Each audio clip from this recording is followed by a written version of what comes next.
যে আমাৰ যোৱা 3 দিন আগত মাননীয় মুখ্যমন্ত্ৰী মহোদয়ৰ লগত আমি বহিছিলোঁ আৰু ৰাইজৰ যিটো দাবী আছিল ইতিমধ্যে মহৰীপাৰালৈকে ৰাস্তাটো চেংচন হৈছে। মহৰীপাৰাৰ পৰা বাঙালীপাৰা হৈ বগামাটিলৈকে এই গোটেই ৰাস্তাখিনি আমি যেতিয়া মুখ্যমন্ত্ৰী ডাঙৰীয়াক অৱগত কৰিলোঁ, মুখ্যমন্ত্ৰী ডাঙৰীয়াই তৎপৰতাৰে তাৎক্ষণিকভাৱে PWD কমিশ্যনাৰক ফোন কৰিছে নিশা প্ৰায় 12 বজাত। ফোন কৰি তেখেতক অতি শীঘ্ৰে সেই ৰাস্তাটোৰ DPR estimate, detail project report বুলি কয়, এষ্টিমেট বনাব দিছে। আৰু যোৱা পৰহি দিনা কমিশ্যনাৰ PWDয়ে আহি মহৰীপাৰাৰ পৰা বাঙালীপাৰা হৈ বগামাটিলৈ এই ৰাস্তাটোৰ ছাৰ্ভেৰ প্ৰথম পৰ্যায় আৰম্ভ কৰিছে।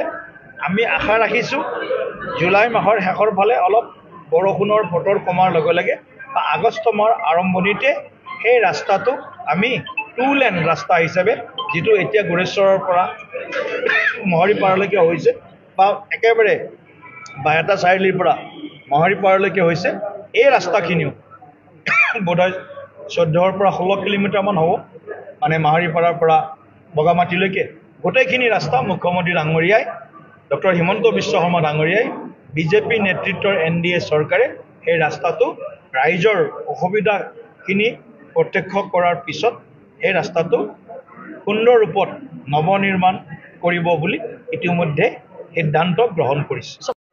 যে আমাৰ যোৱা 3 দিন আগত মাননীয় মুখ্যমন্ত্ৰী মহোদয়ৰ লগত আমি বহিছিলোঁ আৰু ৰাইজৰ যিটো দাবী আছিল ইতিমধ্যে মহৰীপাৰালৈকে ৰাস্তাটো চেংচন হৈছে। মহৰীপাৰাৰ পৰা বাঙালীপাৰা হৈ বগামাটিলৈকে এই গোটেই ৰাস্তাখিনি আমি যেতিয়া মুখ্যমন্ত্ৰী ডাঙৰীয়াক অৱগত কৰিলোঁ, মুখ্যমন্ত্ৰী ডাঙৰীয়াই তৎপৰতাৰে তাৎক্ষণিকভাৱে PWD কমিশ্যনাৰক ফোন কৰিছে নিশা প্ৰায় 12 বজাত।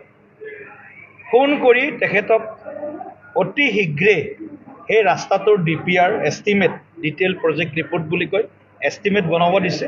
আৰু যোৱা পৰহি দিনা কমিশ্যনাৰ PWDয়ে আহি মহৰীপাৰাৰ পৰা বাঙালীপাৰা হৈ বগামাটিলৈ এই ৰাস্তাটোৰ ছাৰ্ভেৰ প্ৰথম পৰ্যায় আৰম্ভ কৰিছে।